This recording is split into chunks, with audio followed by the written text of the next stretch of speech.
Brought to you in association with Grendel Press. This is Werewolf the Podcast, a serial killer drama.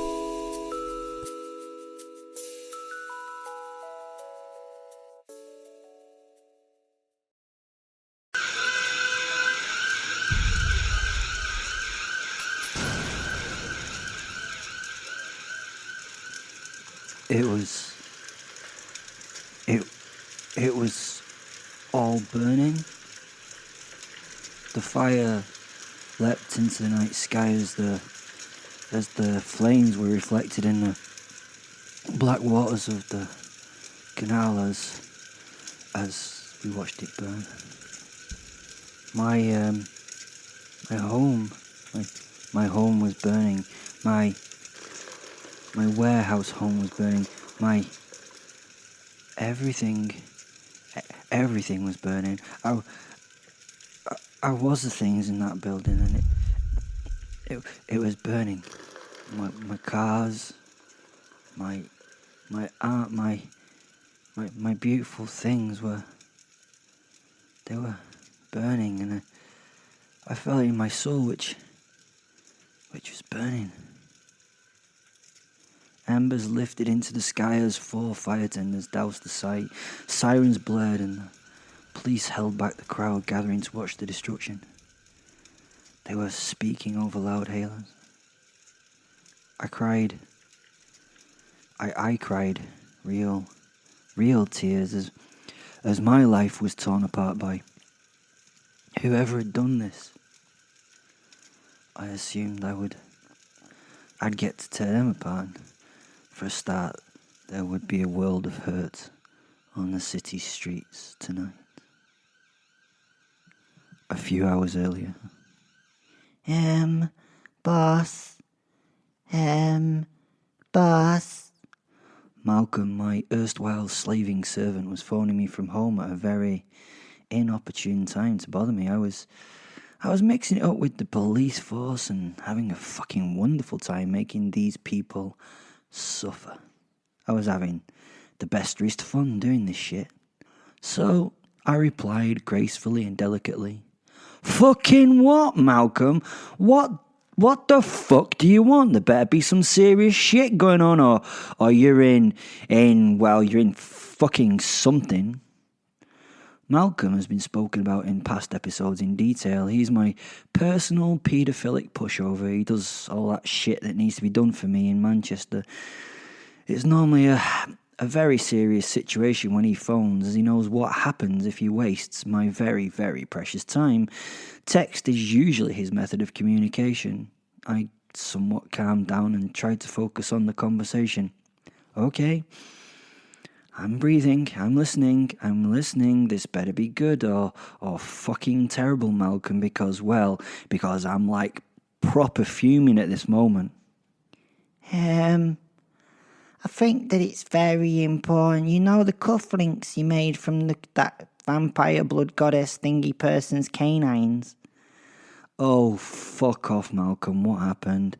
They cost such a lot to get and set and stuff. You know, the waiting list for Purificats is oversubscribed for the time, and the silver work is exceptional. What happened? Please don't say you lost them. Please fucking don't say you lost them. No, boss. I didn't lose them. He paused before he continued. So, I was becoming even more impatient than usual. Well, do you want to talk to her? He asked. What? I thought, pausing for a while. Had poor Malcolm completely lost the plot? I mean, it was only time before he did, I suppose. Fen looked at me from the chair that he was lounging in. Talk to who? Who the fuck have you let in my house, you fucking Malcolm? If you've done your usual with a kiddie, I'm gonna be properly pissed off. You're gonna have to clear it up yourself. I'm fucking miles away. Just kill it and put it in the meat locker, then I'll get rid of the evidence when I get home. Don't tell me what you did with it. I need to be able to eat it. You know, certain things you are into put me off food. Oh, I was right perturbed. Had he let some stranger in my place? Oh, this was too much. No, I didn't let her in, boss. She sort of just appeared, he said. She who? There was a scramble as the phone was switched from Malcolm's ear to someone else's ear. Hello, lover. Sammy here. A woman's voice, but who the fuck was Sammy? I didn't know a Sammy. I knew her. Oh, shit. Fen sat up on his seat as I slapped my forehead. This was the last thing that I needed right now. I was super busy. I stared at the ceiling, wondering how the fuck I was gonna handle this. Threats, anger, feigned contrition. I know. Just wing it. Yep, the werewolf way. Let's wing it. Oh, hello, Sammy. So, you've done that rising from the dead thing then? Fen laughed in my brain at the stupidity of the discourse. I shot him the evilest look I could, and he could see from my face that this was one of those rare moments where the piss should not be taken. I knew I'd asked Sammy a shit question, but what do you say to a newly risen 8,000-year-old blood goddess that you had systematically tortured over a few years and then executed? It's not a conversation that many people have had, I think. Well, we are coming for you. And then the bitch hung up. Well, that complicates shit a little bit, huh? Fen said. I sat staring at the phone for some time. This was terrible. Well, actually, it was fucking terrible. She was back. I was horrified. What was I going to do? They were there in Manchester, in my home, and I was here. How was I going to... What was I going to... shitty shit sticks with shit on. Don't worry about Malcolm. He always lands on his feet. Fen was trying to reassure me. What? I asked. Who? Malcolm. Don't worry about him, he repeated. What? No, fuck Malcolm. He doesn't matter, but my stuff. Fen, my stuff. She could touch my stuff. What am I going to do, Fen? What am I going to do? My heart was breaking. She had me by the materialistic bollocks. The journey to Manchester was at warp factor 10, and finally I saw in the distance the flickering lights against the sky. There was a fire of vast proportions, and it was in full swing just about where my home of loveliness was. I was getting more upset and angry as I flew towards what I knew would be a really bad thing. A really, really, really bad thing. As I got closer, I could see that the side of the canal I called home, the buildings and the wharf were all in flames. Multiple fire crews were there, and I pulled over a few roads away from the hubbub. People were on the streets. The police had cordoned off the streets on either side of the fire. Crowds had gathered. This was free entertainment after all, a rare thing in Manchester.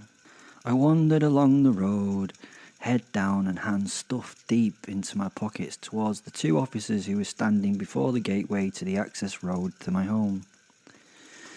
Excuse me, Orifister, what's happened? I asked the first one.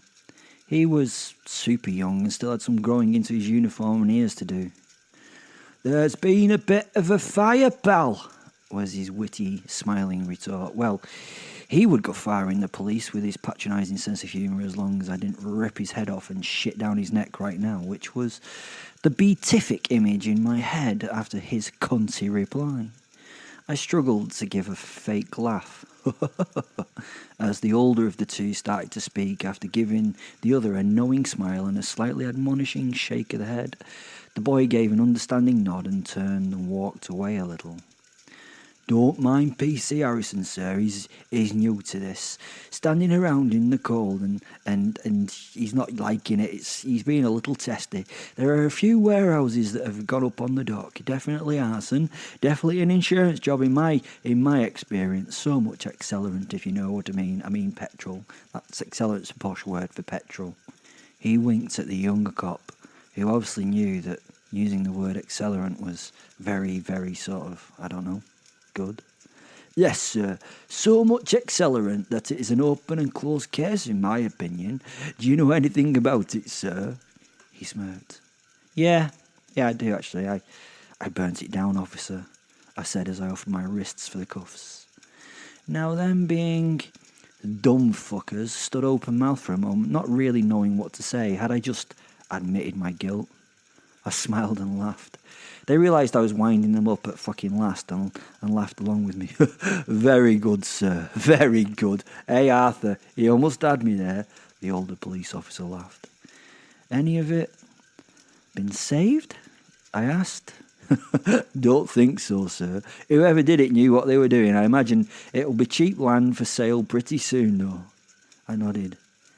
Thanks, I said as a goodbye and turned to get back to the car and find a position from where my life could be watched burning.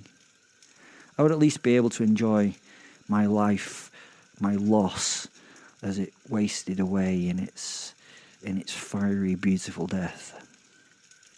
So here I am, sitting on the edge of the canal, my feet dangling above the cold, dark waters, watching and, in the episode's timeline, right back at the start of the episode. I love the way that we can do that in stories. And I was watching my love and my life, well, I said it enough at the start, burn. The blaze was getting under control and buildings were being collapsed around it and fire breaks were being formed. It would not only be my life that was ruined that night, but that didn't make me feel much better. Well, it did a little bit. I like lives being ruined. As I said, I was sat at the edge of the canal and I was exhausted. I'd felt more emotion in the last hour than ever in my life. All those years, all those things in there gone. The irreplaceable and the unique were now gone from this world.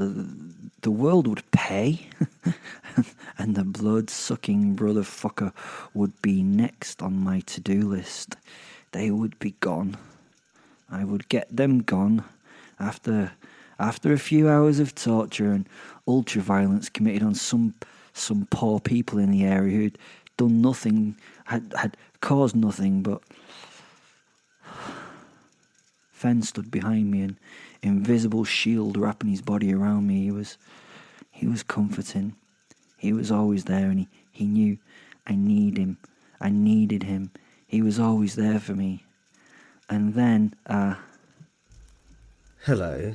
someone had managed to walk right up next to me without either me or Fen noticing. I could put this down to the distress of the situation and not being able to focus on anything else, or I could put it down to, well, there wasn't really anything I could put it down to. There was no way a fucking human could get that close without either of us noticing. I sniffed the air and listened. It was a human, it was definitely human, but worryingly it was very human. My senses gave me the perception of the shadow next to me that my eyes could not register yet, and that shadow was extra human. Everything about it was perfectly human. Humans are never perfect. I could sense no inflammation or stress, no cancer, no nothing, not even bad smells from anywhere, no body odour or bad breath, not even a pervasive smell of perspiration or the soap that would tackle it. I turned to look at the man to remember his face before I tore it off. He had given me my first fun bit of kill fury for tonight, but when I looked at him I paused. Something was off. "Hold up, Will," said Fen, looking at the man. I stood slowly as the man turned towards me. He was older, maybe early 50s. He had a barber jacket on and a flat cap, but not a farmer's flat cap, like a cool flat cap. He looked like a lord of the land. It was bizarre because He said nothing more. He just stood looking at the flames with his hands in his pockets. I was trying not to do awful things, and Fen had told me to hold up. Fen was the only reason I could hold up but that would only be as long as my patience held. The man unzipped his jacket slowly, slipped his hand into the interior and pulled a hip flask from its lining. He looked at the container as he unscrewed the lid, flipping it open and taking a swig of the liquid inside before sighing at the enjoyment of its contents. He turned to me and proffered the flask with a smile. I smelt the liquid within and sensed its alcoholic bite. He nodded at the flask and offered it again. It's a Macallan 18-year-old malt, last year's release and from sherry oak barrels, I told him. He nodded with one of those strange smiles that people do when they're impressed with someone's knowledge. It certainly is, and it's extremely palatable. It would seem to be something that would be a good libation for this opportune moment we're having. I reached and gently took the flask from his hand. I sniffed the vessel's open neck, closing my eyes and losing myself in the smell of that most excellent of Speyside malts. The man was watching me as I opened my eyes. I held those eyes for a moment before raising the whiskey to salute him and taking a small drink that I ran around my mouth with my eyes closed to savour it fully before swallowing it. After gulping it down, I dropped my head to the floor. That's exceptional, I said. Thank you. I paused for the man to fill the gap with his name. I feel like I already know you, he said. Will? In most cases, this would have led to suspicion. I don't really do paranoia, but I'm particularly good at suspicion. I don't mind people or things out to get me as long as I know they're out to get me. I nodded and shrugged. My name is Simon de Montfort, he announced. Does that name ring any bells with you by any chance? He asked. I again shrugged as I looked at him. Not really in this century, I said. In past, yeah. He was the father of British democracy, took the power from the hands of the monarchy and gave it to the people, sort of. How did that work out for you? I asked him. Not the worst thing I did back then, to be honest. But it all seemed like a good idea at the time. He took another sip from the flask and looked at the fires, nodding towards them. But that has little relevance to this conversation, I think. I'm a liaison to the... I butted in. I don't actually give a fuck who you are, where you're from, what you do, or even what you might be. You're not normal, I can see that. You just met me at probably the worst possible time that you ever could. I am very, very upset at this, at what has happened. I dropped my head as my voice actually broke with emotion for a moment, and I paused, pointing at the far back, trying to get his focus off me. And I'm about to commit horrendous amounts of violence on everything I can just to make myself feel better. So, you obviously know who I am, and you obviously have a point. Can we get to that point before I choose what I'm going to do to you? Remember, the longer you take to think and talk, the longer I have to use my imagination to invent a torture or three to use on you. And to be honest, I don't have a lot of patience right now. The man briefly paused and met my eyes with his. He was not uncomfortable with the threat. He was actually uncomfortable because, well, I was rushing him. Yes, well, he said, turning and pointing to the now smoking ruins. I know who did that. I know where they are. And I know how you can hurt them. He said, turning towards me and smiling. Succinct enough for you? Perfect, I laughed, as the hoses extinguished the final flame. Only smoke rose from what had been my home. Okay, I'm now interested. What have you got to say? Please, tell me more. Sammerat. This was delicious. This was pure torture for the beast that now stood before us. We were watching him whilst he watched what was precious, the most precious to him, burn. We stood somewhat at a distance as the werewolf looked across the canal to what was his burning life. The emotions that he presented to me fed me. The energy that he gave off as horror and revulsion at the sight before him literally excited me. It was like jolting electricity walking my spine. He sparkled with an aura of red pain as the energy of the moment bled from him. I love hurting the powerful things of this world. Hurting and breaking the wolf would be a beautiful waste of time in this immortal life of mine. He was a funny creature to me. Funny as in strange. I mean, he had no actual want of power. He was Nietzschean in almost all his ways but one.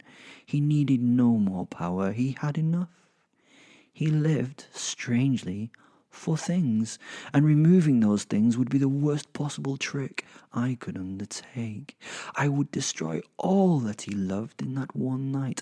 Those years of him torturing and playing with me had allowed me to learn the man, learn the beast, and how I could hurt him the most. This would be a long, slow breaking, starting quickly with this moment and then reaching into the decades ahead of us. My taloned hands would have a firm grip on his throat, squeezing at my warmth, possibly for centuries, or until I grew bored. The only things the werewolf had seemed to have any care for were his home, his wolf soul, and his hapless servant, Malcolm. I had destroyed 2 of them that night. I had wandered through that home of his and looked at the world of excess and beauty that he had lived in. Everything was an aesthetic wonder, the best of the best. His taste was exceptional and his collections were several one of a kind.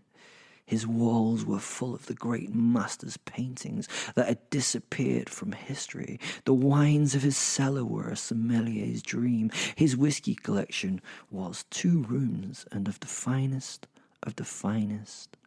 Among everything, he had artefacts that he should not. I can only think that they were the originals.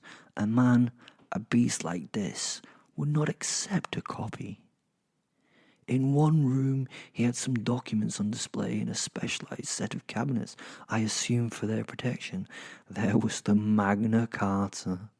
Yes, the Magna Carta, the actual Magna Carta. He also had letters of Sir Francis Drake from his correspondence with the Queen, and the letter that Darwin sent to accept his place on the Beagle.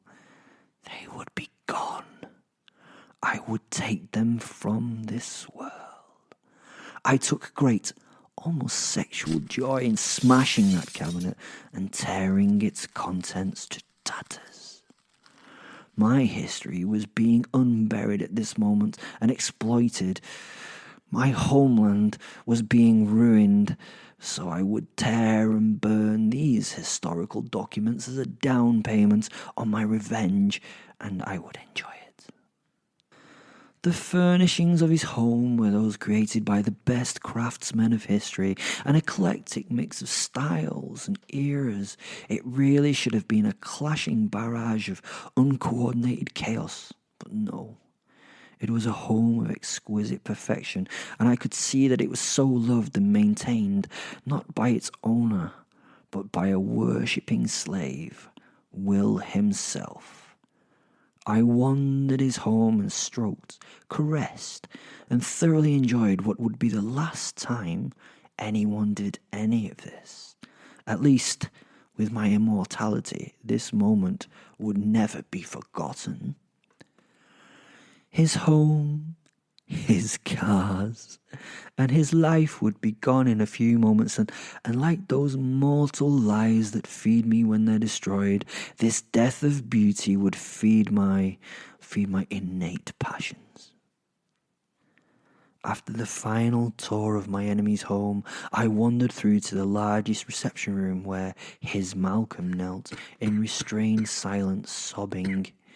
He was my thrall now, partially drained and forced to imbibe my own blood. He was now mine.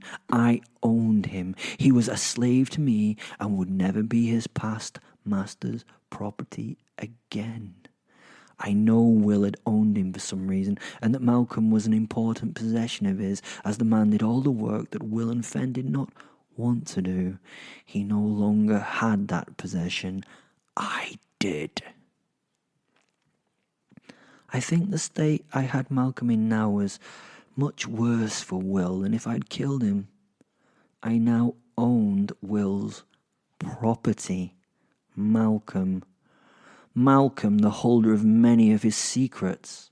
I could use the information inside this servant's head to learn to play with the wolf more. Torturing such a creature physically would not be the best revenge. The mental torture and removal of all that the wolf held dear would be the best way to break him, and break him I would. It would bring me joy. I had been resurrected again. It was my third rebirth and the most painful. All births are brutal and bloody, as was mine. The rite of Adashgunti was bathed in willing given blood to rebuild me from what was left.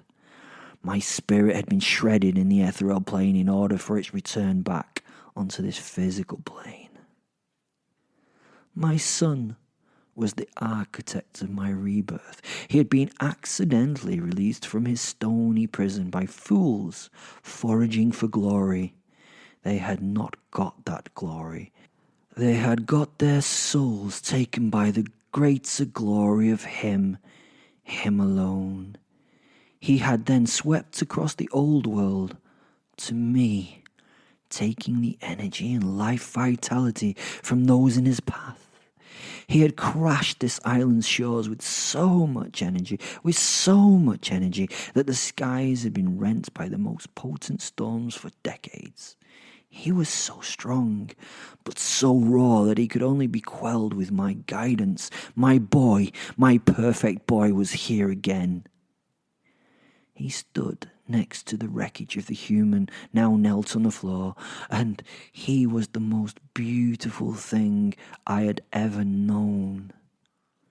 He turned to me, deep, pulsing irises in those dark eyes. I felt the power in that look. He spoke in my mind as a wicked smile burned across his face. "Mother, it is time." He held out his hand for mine, and I took it as we walked from the room, dragging our prize. As we left the building, we turned to it. I lifted a hand, and in a moment, clicked my fingers. A small spell in the pantheon I controlled, but a flame took hold in the pool of petrol that was now covering the floor of Will's beautiful car collection. There was no visible flame, but an audible whoomph told us that it had taken hold. We laughed as a shiver ran through my body, and we then turned into the darkening night. Thanks for listening to Werewolf the Podcast. Down in the description are lots of things, just lots of things. Social media, works of fiction, faction and wonder. Go check out the description, go join some of the groups, go meet some social people, go find some wonderful books written by some wonderful authors. Most of all, I just have to say at this point, always remember, I love you.